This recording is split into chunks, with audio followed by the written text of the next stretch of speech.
his club from nothing. And I loves it.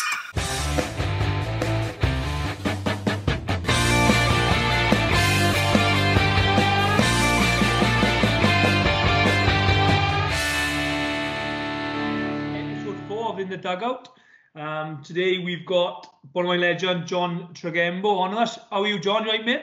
Not too bad, not too bad. Good. How are you, Stu? Yeah, not too bad, mate. Living the dream in there in this lockdown. Yeah. How are you finding it?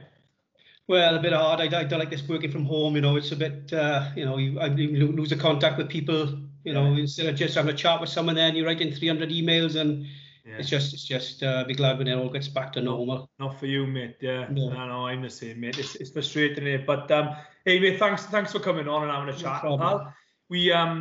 When we were discussing a few people who we were going to get on, your name kept cropping up, mate, from a lot of different people from different eras and stuff, mate. So yeah, I'm really pleased that we've got you on, and just looking forward to having a chat and sharing your experiences of Bonymaen throughout the years, mate. And yeah, hopefully we'll have a bit of fun as well. I hope I don't disappoint all two of them.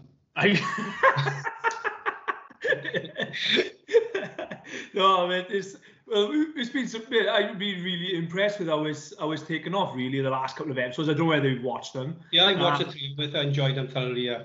It's been good. It's been a good, a range of different eras and stuff, and it's just been good to get people talking about the club again and talking about the past times and sharing stories about different players they played with, played against, and like I say, I just enjoy talking about rugby, and when it comes to talking about Bonymaen as well, it's even better. So we'll get cracking, mate. So. John, what was your first memory of Bonymaen?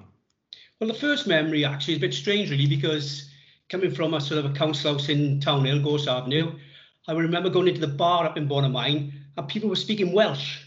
And I'm thinking, am I in a different world? I'm a different country. It was strange,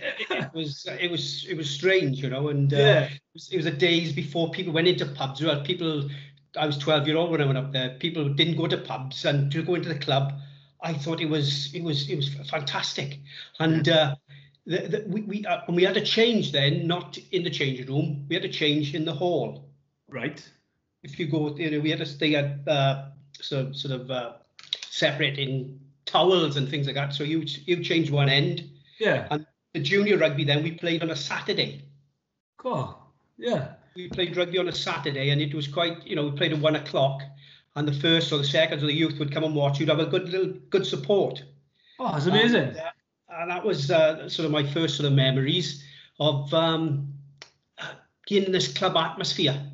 Yeah. And after the game, you'd have your soup and your bread, and it's the same you guys when you had your hot dogs and things like that, isn't it? It's something, I don't know, it's something bonding. Yeah. What made you? Why Bonymaen then? What was the? I got Fladder Jenkins, Billy Jenkins to thank for that, really, and I was very friendly with his son Dai Tank. We were in school together. We played rugby from 10-year-old. Yeah. We were in Bishopgore together, and Dai said, "Would you like to come up and play for Bonymaen?" And well, my father didn't even have a car in them days, so it was awkward for me. So. Be fair to Billy Jenkins, he used to pick me up, training, Saturdays. We played rugby on a Saturday morning, we playing in the Saturday afternoon for Bonymaen. Yeah. The junior rugby was brought in originally because it was all schools orientated. Okay. But they brought it in then because some schools, kids weren't playing. So they brought it into the club so the kids who didn't play for the school team could play for the club in the afternoon. Yeah. But, things happen. You play for your club in the morning. You play school in the morning. You play for your club in the afternoon. Oh yeah. And Billy was fantastic, and I got a lot to thank Billy for over the years. And also the other coach was George Llewellyn. Yeah. God, what a legend! Yeah. Yeah, he's so I would put him as a mixture between Gaza and Chris Davis. He was absolutely, he was a character, a true character. Yeah, brilliant. Yeah. God. So that was like your first sort of memories. Do you know, like you saying you playing on a Saturday then? would you stay up there then and like watch the first? We played behind the post then, and we'd start to watch a game. We played behind the post, and then Mickey Cunliffe would come up and beat us up then, but because he was a couple of years older, we thought we were the kiddies, and he'd come up and put us out place. Oh, outstanding! So like so you came up there, a youngster, 12 years old, you say, or 10, 12 years old, and then. Do you know when you were watching, you were obviously playing behind the post and stuff, and you were watching, do you think, one day I want to play senior rugby? I just loved everything. I just loved the watching, playing, being there, up in Bonymaen was my happy place, I still love just being there. Yeah. I know exactly where you're coming from, and I know a lot of boys feel the same as well, and it's been really difficult recently with everything that's going on and not being able to go up there. And like you said, when you go up there, it's a different type of environment, isn't it? And you just feel a part of something, and it's really special. And like all my best friends are the boys from up the club, and which is incredible, isn't it? That's right. So you can you remember, John, playing your first senior game? Yeah, I can actually. It was away to Untitled. Seconds. Local Untitled were a good side at the time, and my ex-form teacher was in the back row for Untitled, so you felt like you felt these are men, and I know he'd left school a few years, but you see your teacher there, with his beard there, and and they had a hell of a back row. It was Ian Jones, his name was, and they were called Charlie Watts, and I can't remember number 8, but they were an handful. Was he related to Di Watts then? Di Watts, is that? Yes, I think it is. I think yes, yeah. I think it's his uncle. Okay, good player now, Di Watts. Yeah. He played the centre, didn't he? Yeah, class act. So can you so when you were playing that your first game, then can you remember who was alongside you? Who was playing? I think it was Pete Fraser, and I think it was Di Bailey. Oh, okay, yeah. Yeah, I think I'm not 100% sure of that, but I think there's a few of the old youth, my youth team that come out played. Yeah. But it's predominantly the older boys, because it was a tough old place to go in Ireland. So you were relatively young then in the senior team. So how long did you go on playing for, John? Well, I can going back to that. I can remember my first game for the first team. Okay. It was when it was they formed the section. They formed the new leagues, and we went into Section E, which Tony Clements was the captain. Yeah, top man. And and I can remember my first game for the first team was BP Landarcy. Okay. And I actually played 4 games that year for the first team. And when I went to the presentation, then because I hadn't played 5, I didn't get a medal, and I was a sort of 19-year-old kid who was sitting there thinking, "Where's my medal?" And they got and you're thinking, "Oh no way!" So I was devastated. Oh, I bet. Did you do you know when you got called up for the first time? Was it like, you know what, I'm chuffed, like this is where I went up? Yeah. Well, I think it was an injury. It's a bloke called Falvey. And I think he got injured, and they brought me in, and I was just, and you had Tony then saying that to you, don't be afraid of them, and you think, well, I'm not going to be afraid. He was immense, wasn't he, as a captain, a leader. Yeah, and I still a lot of people I spoke about, I think with Mark John, like just the way that people still hold him in massive regard at the club. He's a giant of a man, and he, and personality wise and everything, it's great. So when you're looking back, John, is there anybody that you come across, or any team that you played against, that you thought, oh, you know what, they're a good outfit, these are, or a real tough opponent? Well, when I first came to youth, it was sort of, I've written it down, it was Winnall of the top side, Gowerton, Athlone were a very good side, Astra Gunlice, they were totally mental. Whatever, if you played first, second, third against Astra Gunlice, they were, and they liked a bit of jack bashing as well, so it was... They were, and in the later times then, like there was Penlan with a team then, they were a tough old side, Yeah. I don't think we feared anybody really, did we, in Bonymaen? Did we? It was, we just give as good as we got. Yeah, and you just got on with it back then, wasn't it? It was just right. part and parcel of the game, wasn't it? Oh yeah, you'd have a kick in. You knew going to floor. You was going to have a kick in, and you kick to the back. You know, they kick you once, you kick them twice. Do you miss playing? Did you miss playing when you finished? Did you think, I love it. Up till a couple of years ago, I would have said I would have had a game. You know, if someone said to me, "Do you want a game?" I know it's ridiculous, and I wouldn't have lasted 30 seconds. But I would love to have had a game. Yeah. Just mentally, you were still there, still got it. Like, yeah. I don't know. Perhaps I don't know. You know. Oh, John, we'll have to get you up there, mate, one day. No, perhaps I should take that back. Yeah, we got this recorded now, pal, so we'll have to hold you by this.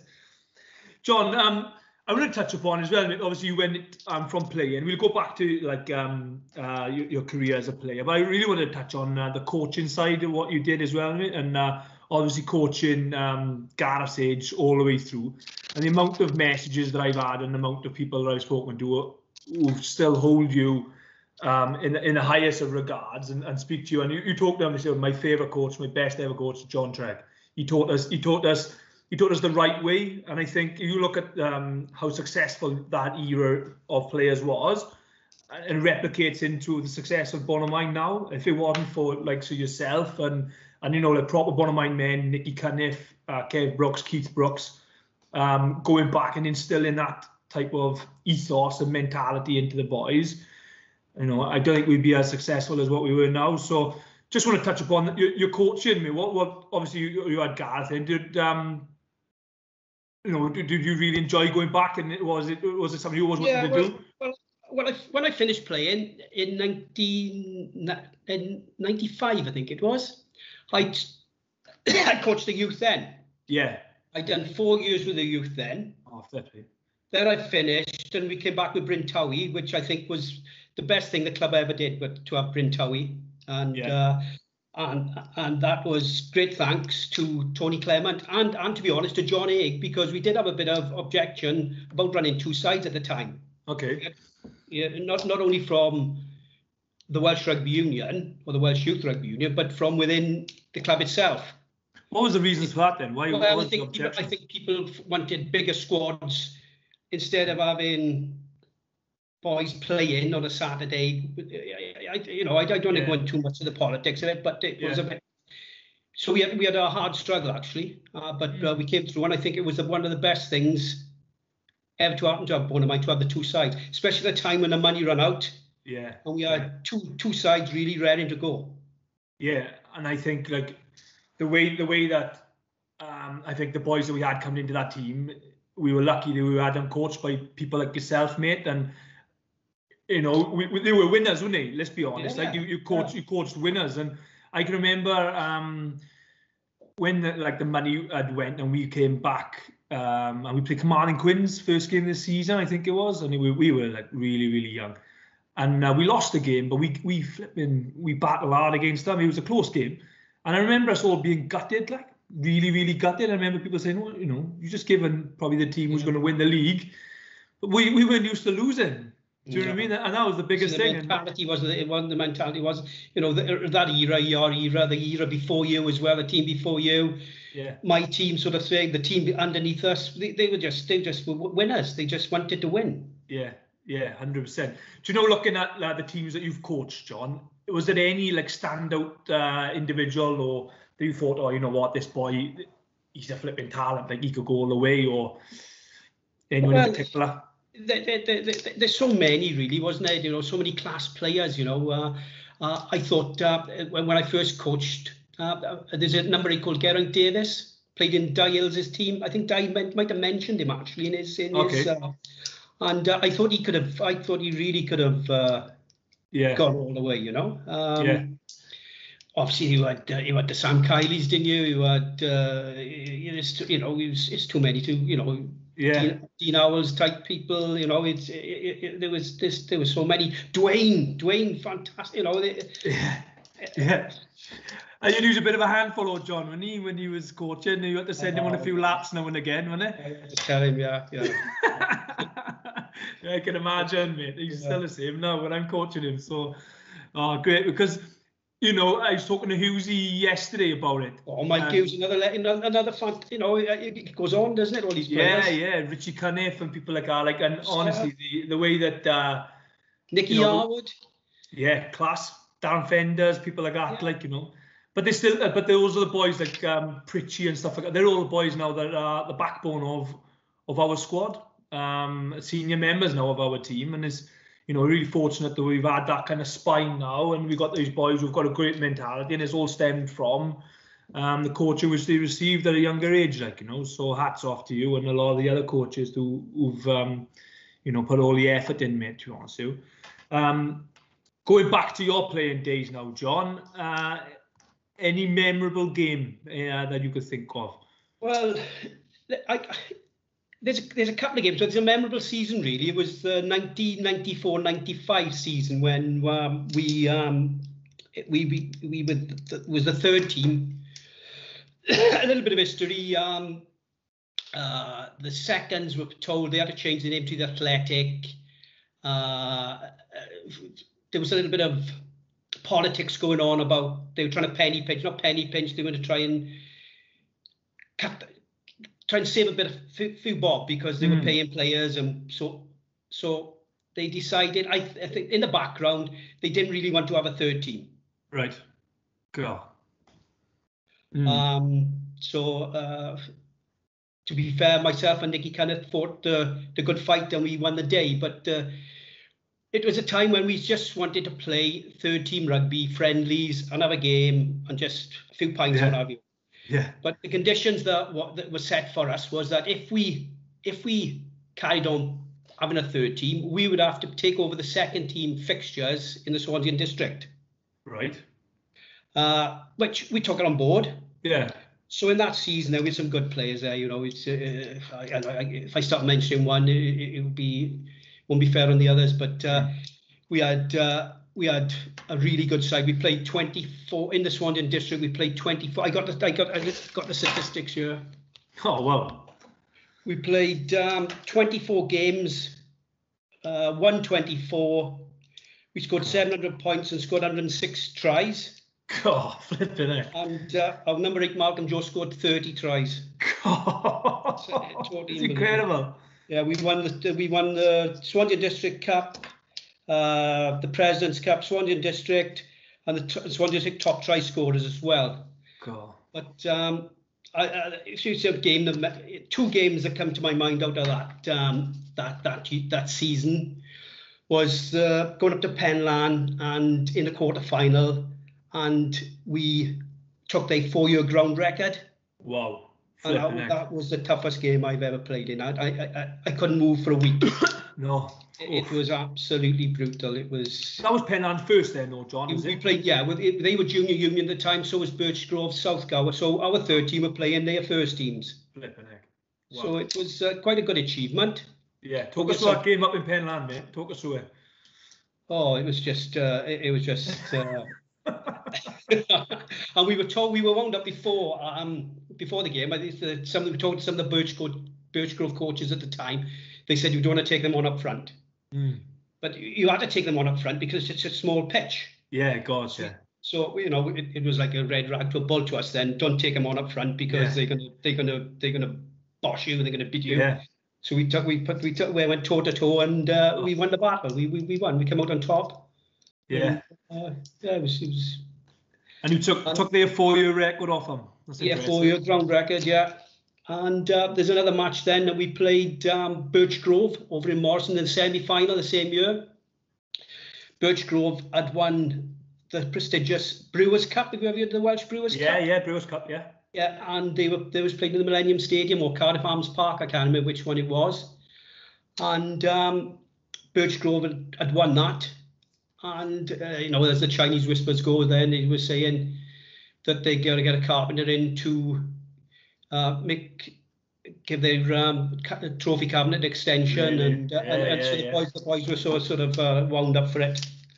Yeah. And it's a funny little story. Can you remember a referee, Ron Harris?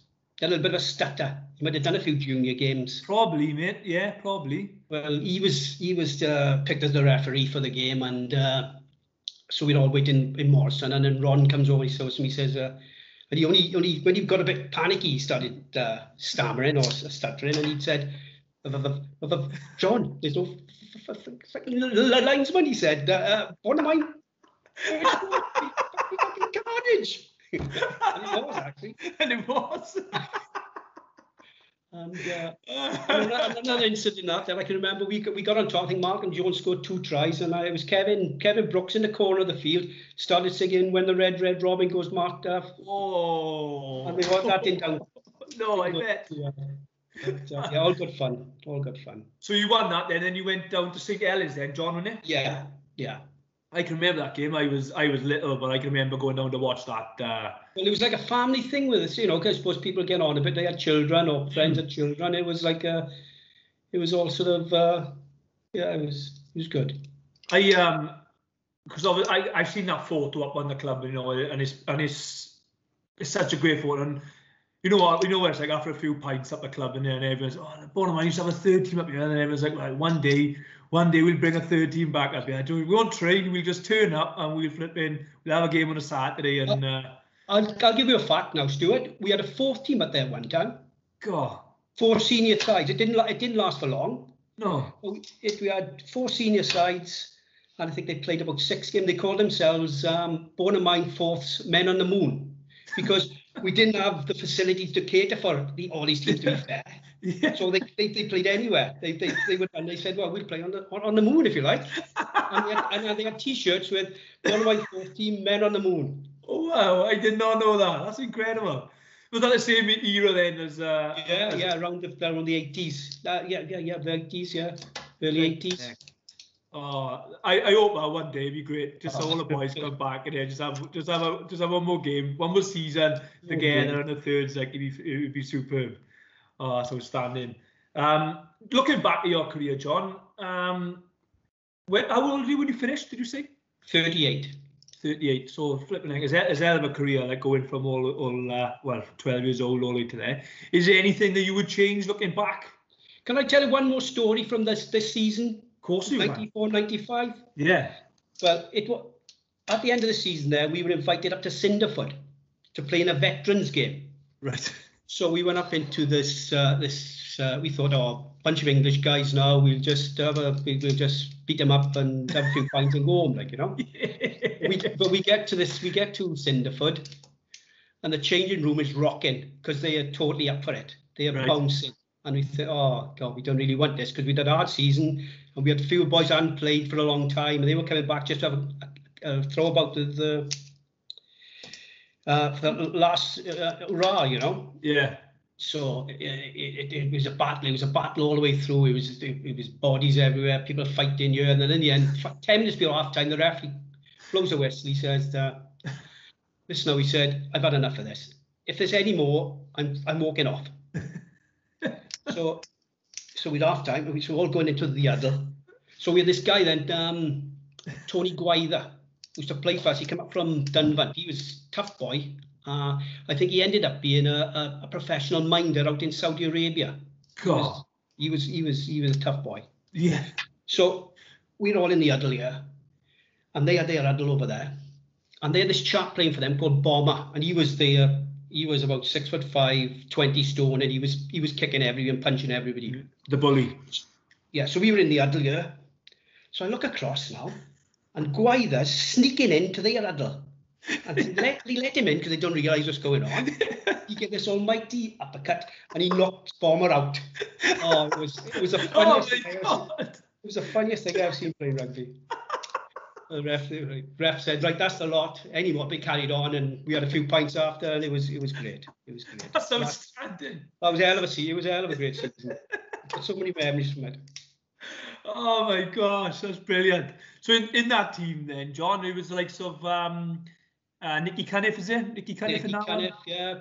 Sammy Morris. Sammy. I got a photo here, actually. Sammy Morris, Klein Morris, Malcolm Jones, Brian Jones, Roy Price, Garbo.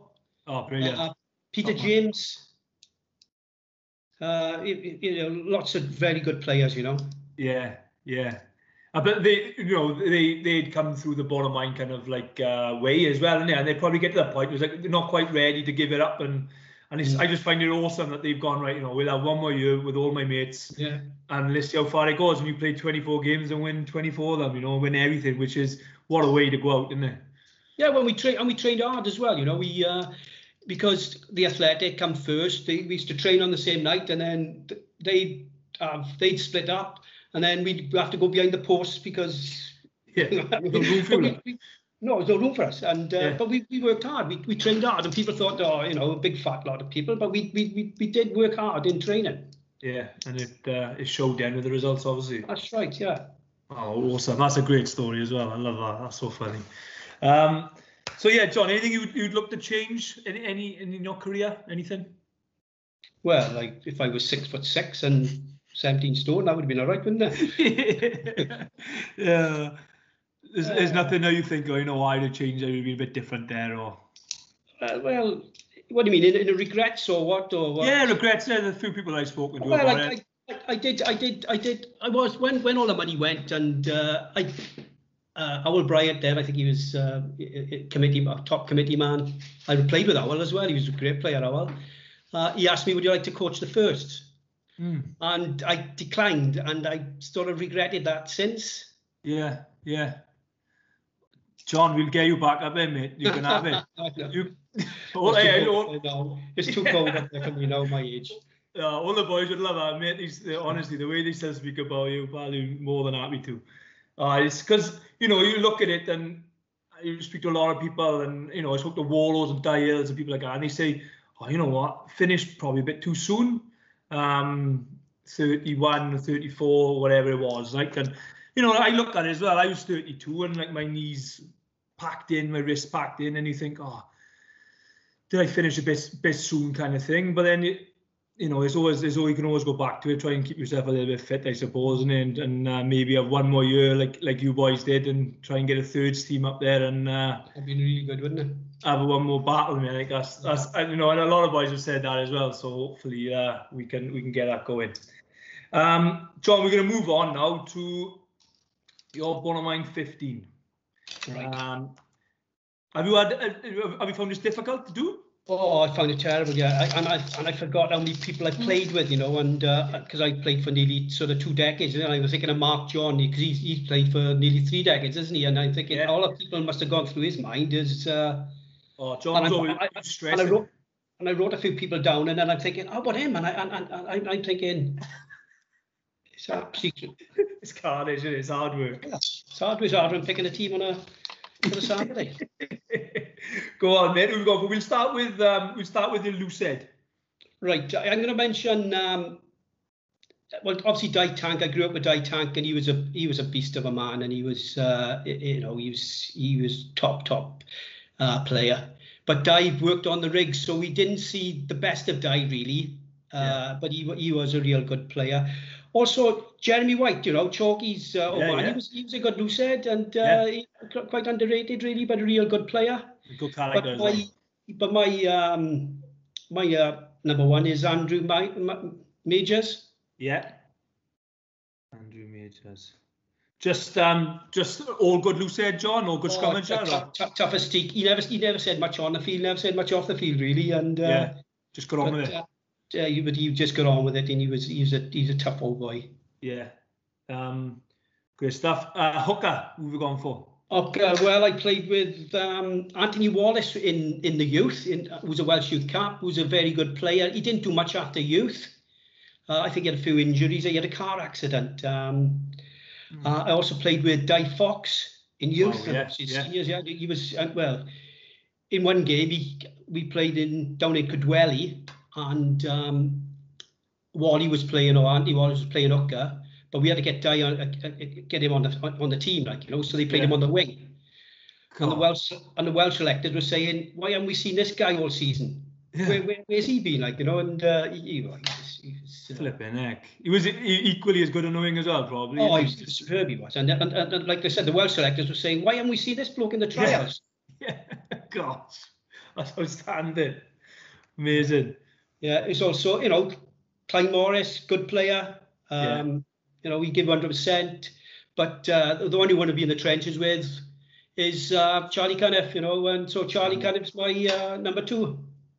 Nicky kind of. Do you know? Charlie coached me along with my dad and I but with Charlie, it was the same. I can imagine as yourself, John. He had this Bonymaen vision and the way that he treated us and the way that we reacted to him. It was like still to this day, with the utmost respect for him. And you talk about like the best coaches I've been involved with, and Charlie would be up there. Like, and he's got, I don't know, it's just like an aura with yourself and Charlie and people like that. You just want to follow them, you just want to be like them, and they teach you what it's like to be Bonymaen, I suppose. And you kind of take that on board then, and you kind of like live with it. It lives with you, I suppose, mate. And you just try and instill that now into my kids and the kids that I'm coaching as well now. So just trying to get the boys to have the same experiences which we had. Like, but Nicky Cunniff, what an absolute legend, mate. Legend. I really had a few battles with Penland boys over the years. Yes, he did. Yes, he gave us what he got, and he gave a bit more actually. You know, no, he's great. Great, top man, top player. Yeah, outstanding. Tight dead. Well, Mark Llewellyn once. He was a good tight dead. He could play both heads, but he was better tight dead. Fitzy, Andrew Fitzgerald. But I'm going for the late Ivan Poole. Was Richie Poole the 7 specialist? Yeah. His father. Okay. I didn't know. Great scrummager. Great. Is it? Proper tight head. Great scrummager. Played for Swansea Athletic. A couple of games for Swansea. Played for Swansea Athletic. But when they disbanded, Ivan came up with us and class act. Top scrummager. Top scrummager. Yeah. So that's a solid front 3 there, but. Oh yeah, I wouldn't take no prisoners there. But. Few yellow cards. I think that I might be wrong in this, but the statsmen will tell you. But I think it's the front row that beat Tumble in the Tavali Cup. I think I might be right on that, but I might be wrong. We'll have to check that one then. Yeah, we'll make a note on that. We'll have to check that. Right, second rows. Well, there's only one. I'll name a few people I played with. Contention. Yeah. Pat Nolan was a good player, very good. Good line-up jumper. Obviously, Kevin Brooks, Billy McFenton. Oh yeah. Brian Jones, Alan Miller. I played with the youth with Alan and Brian. But the two I'm going to pick is I'm going to pick Roy Price. Roy Price, yeah. Yeah. Tough man. Tough bloke. Tough man. Yeah. Animal. Yeah, who are we going for the other one? Who's joining? And the top second row, obviously, he was one of the first men on the sheet is Tony Clement. Inspirational man. Was he a captain then, John? Yeah, he was captain. Yeah. Yeah. What a guy. Yeah, massive captain, person. Top captain, top player. Yeah. Yeah, it was great to see everybody at the club for that.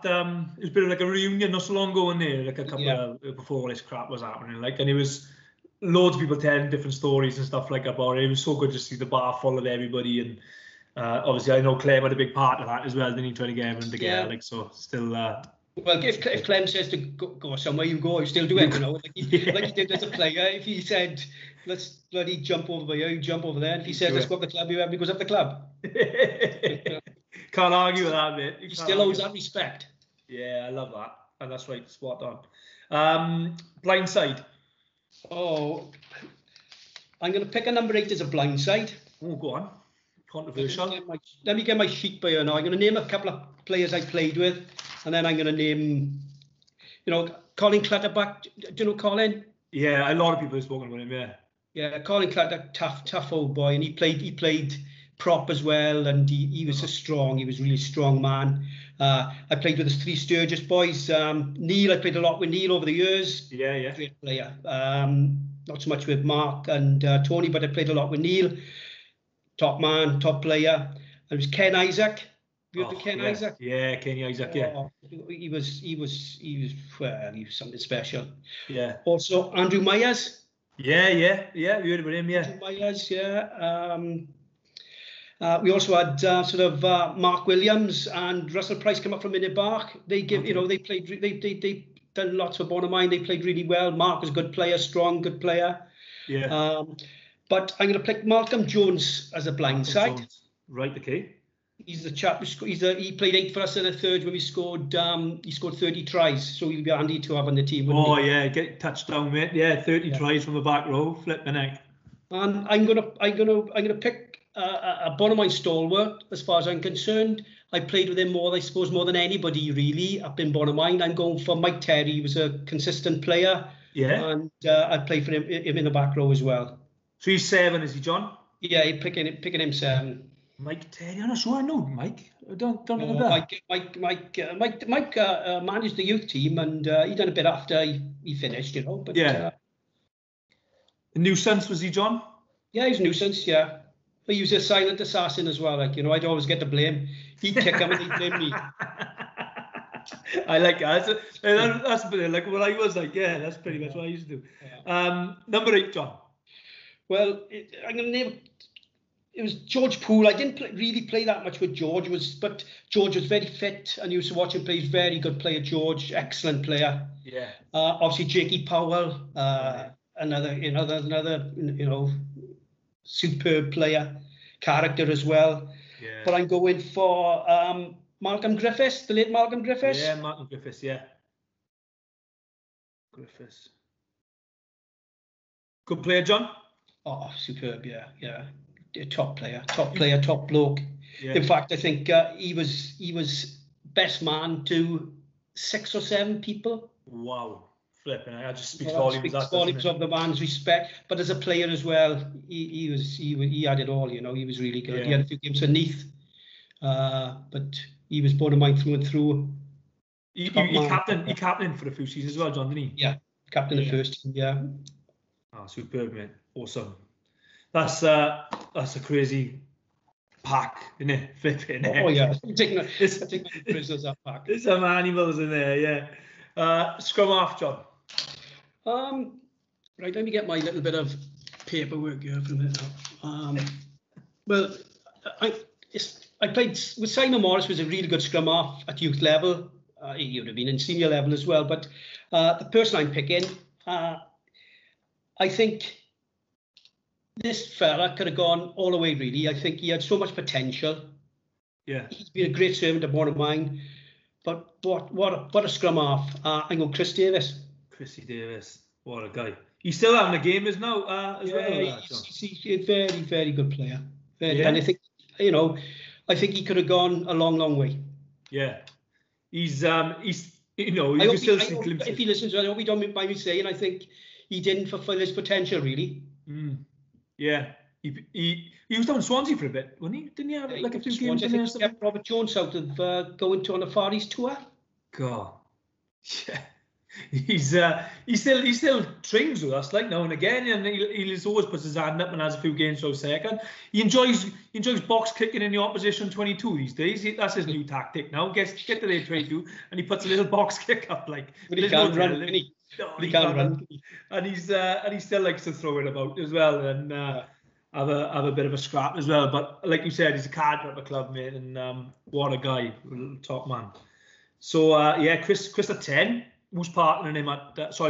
Who's partnering at 10? I played youth rugby with Malcolm Dacey in Welsh International, and he was something special. And he played Welsh youth. He played for the Welsh senior side. But my number 10 is Steve Thomas, Tomo.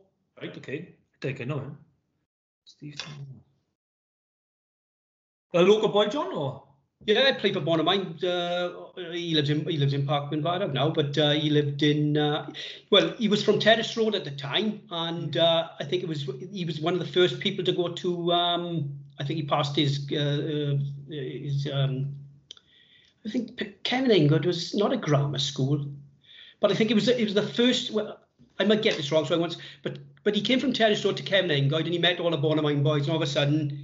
He's a Bonymaen boy, He sucked him in, mate. That's it. Yeah, it's happened. Yeah. And he's a legend, really, up there. Hell of a left foot. Yeah. He played a bit of flanker as well, so he was tough as nails as well. Very brave. Read the game. A lot, like. Yeah, Tom was my number 10.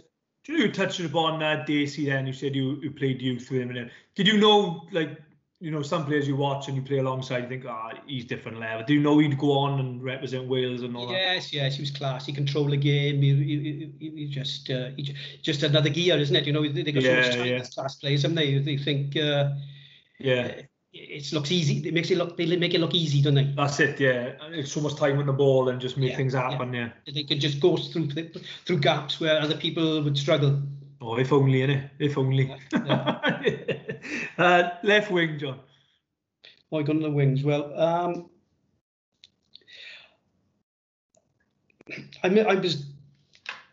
there's a chap who played in the seconds a lot, Neil X. So I'm going to mention him. I think he scored 6 tries. I think he might still own the record up in Bonymaen for more senior tries in a game. I think it was either 6 or 7.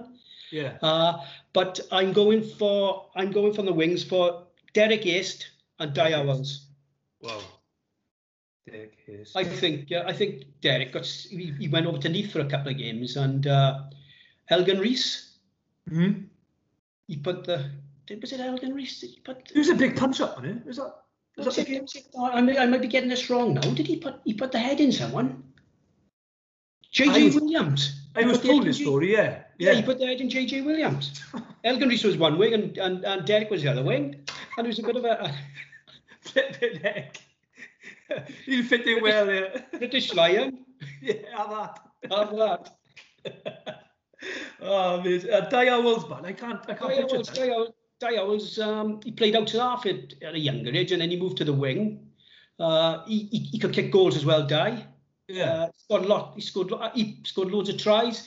I think he played for the I don't know what the name of the team was, but they played against the Japanese. I think a few from Bonymaen played. There was a league team, a mixture of the league team, the Heineken League team. Right, they picked it from all the teams, and I think Di Owls played, Pat Nolan, Dacey played, Mike Clements, I think, had played as well. I think there's photos of them up on the wall. I'm sure it is. There was one, though. Yeah, and I think Di played in that game. Definitely played in that game, and so Di Owls. He's in there. Great stuff. I think another goal. The match in the West Wales Championship, when I said I think that was the front row. Yes. I think Di kicked the goal that won us the game. Right, okay. Tumble were good back then as well, John, I think. Oh, yeah, they were the top side, yeah. Yeah. You know, on that front row I picked didn't move an inch against them. If it is that front row, I'm 99% sure it was. That front row didn't flinch at all. And Di Owls kicked the winner. Yeah. And he's still talking about today, mate. That's what it's all about, isn't it? Legendary status. Fair play. 12 and 13. Well, there's lots of players, real good players, centres up there. You know, I can remember when I first came out of youth, Clive Warlow was, he was, class act. Then we had Tim Fender was a good centre. Clive East, Steve Powell, played with Steve Powell. Right, yeah. Steve Powell's, he was top man. You know, he had a long career with Neath then, obviously, and he went back to Birch Grove, but he was real top player. But I'm going to go for Clive Ford. Clive Ford, yeah. Yeah. And Nigel Bevan. Nigel Bevan. What made you go for them in the end, John? Oh, well, they were Bonymaen boys, and they give 100%. They give 100% every game they play. They mark the football as how many points you give. They were always consistently 9s, 8s, and 9s. And it wouldn't get through them. Nobody would go through them too. They were really good. In fact, I see Clive now and again. He does a bit of stewarding for the Swans. All right. And he's another psycho on the field as well. You know, Clive, he was absolutely mental. I wonder how many of these boys would stay on the pitch, or if you put them all together. But every time I see Clive in his stew, it's a little orange little thing, and every time I see it, I think if it kicks off, they would have sent Clive over there. He'd sort them out. He's sort them right out. It goes in my mind every time I see him. Do you obviously when you stop and chat, but is it like I have a chat with him, yeah. I think that's what it is, isn't it, with rugby, and even if the boys you played against or whatever, and it's all you just always got that bond, and you have a bit of a battle or whatever, and then when you see him 20 years down the line or whatever, you stop and have a little chat, like, and that's what's so special about it, really, isn't it? Wayne Sykes was a good centre as well. Do you know Wayne? Wayne Sykes, Wano. Yeah, good. Yeah, good yeah. Centre. Yeah, he would nobody go through him. He was a tough little bugger. Short man syndrome, eh? Yeah, he would knock him down, boy. Yeah. He was all right. Yeah. Well, he's a top man as well, Wano. A lot of time. He was manager for a while up there with us as well. He's a lot of respect between all the boys, mate. He's a real nice guy. Good centre. I didn't know he was a centre though. I'll be honest with you. Yeah. Fair play. 15, John. Who's going to? Well, there's two in contention here. It's Tony Wall I played with. You the Tony Wall? Oh, I can't say him. No. Captain the club, I think, for one season. Okay. Saudi kicked goals. Brave, really brave. But I'm going for Sammy Morris. Oh, Simon Morris. Yeah. It's great. And Sammy's quite a big supporter now of the club, and he's up there watching us play. He's very complimentary of the boys and stuff. And I can remember watching Sammy play. He played. Was he outside half in that team? Yes, he played outside half down in when we beat South Gower. That in 1994, he played outside half. That's right. I can remember. He was quality, wasn't he? Yeah, because with about 3 minutes to go, we were losing against South Gower, and I think we had a penalty, and then Sammy kicked it into the corner, and then Malcolm trundled over for a try, and that was history. That was it. Oh, outstanding. So yeah, we got your team down there. Like I said, there'll be a few. I think we might have a few cards in there, John. Oh yeah. You have to keep the bench quite warm and that. I'd be disappointed if there wasn't. Oh, outstanding. Oh mate, that's superb. I love chatting. And I think the biggest thing is, like we were talking about it before with yourself, is you've played with so many different people and you've played in different eras, and obviously playing till you're 38 and stuff. Like, so it must have been quite difficult for you to pick a team. You could probably pick 3 other 15s, like, do you know what I mean? Crazy, like how it goes. But yeah, I just want to, from myself, I just want to say thanks for coming on this, and it's all about us just bringing the boys back together really, and talking about the good old times, and hopefully in the not so distant future we can get back up a club, mate, and have a few pints together and share a few more stories, mate, and love to see you back up there. And yeah, mate, obviously thanks for what you've done tonight. I'm chuffed I managed to get a little chat with you, mate. It's been a big thing for me, so thank you very much. And I know that all the boys that we've coached over the years, like I've touched upon before, just a massive respect for what you've done and what you've done for the club, mate. So thanks for everything, mate. And it's been a pleasure. I hope you've enjoyed. And it was a pleasure being part of the setup as a player, as a coach. I wouldn't change. It's been a pleasure. Do you miss it, John? Do you miss, like, would you come back in any capacity, or is it just as a supporter? I don't think I'm too old for standing around in the cold and all that. But I need to get back up there and watch a bit of rugby. Oh, mate, that'd be brilliant. All this going on now has made me feel more like I should get up and have a little. Oh, great, mate. Any capacity, mate. And it'd be great just to have in the bar after the game and have a few pints, mate. Even if Gareth's allowed as well, maybe you could ask him to come up as well, John, if he's allowed. I don't know. Thanks, bud. Thanks for tonight. And we'll get this out. And like I said, pal, it's just a bit of fun and nice to have a little chat about it. I hope I haven't disappointed anybody. Oh yeah, I'm sure you haven't, mate. I'm sure you haven't. Hey, cheers, John. Thanks for your time. And we'll catch you soon, buddy. Yeah, keep in touch. Take care. Cheers, John. Thank you, mate. All the best.